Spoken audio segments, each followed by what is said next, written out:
British Parliament has just voted in favour of an amendment that will force Prime Minister Boris Johnson to ask the European Union for a Brexit delay. For more on this developing story, let's bring in our correspondents, Andrew Wilson, standing by live for us in London, and Mark Webster, standing by live for us in Brussels. Thank you both for joining us. Andrew, first, let me go to you. How is the opposition reacting to this development?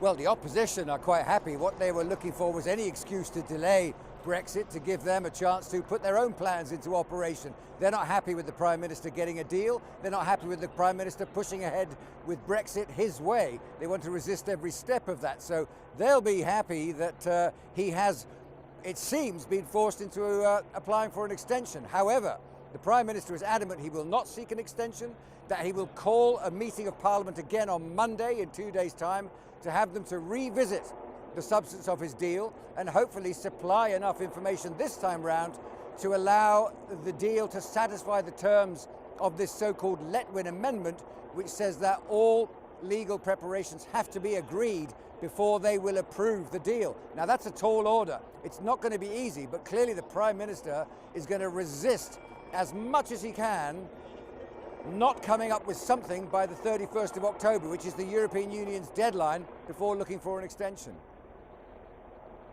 I will not negotiate a delay with the EU,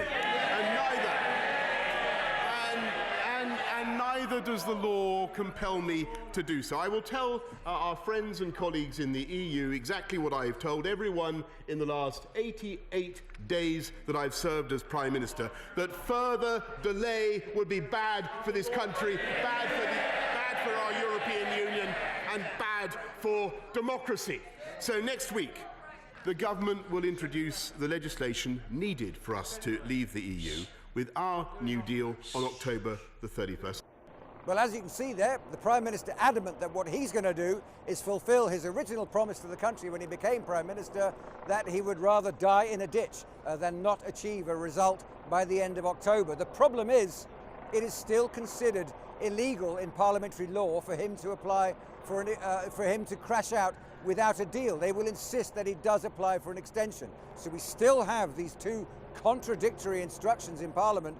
One, the determination of the government to choose no deal rather than continue, and the other, the decision by Parliament that he must seek an extension if he doesn't get a deal by the end of October. We still have not had that resolution played out, which is why the government is forcing the hand and going again for another meeting on Monday.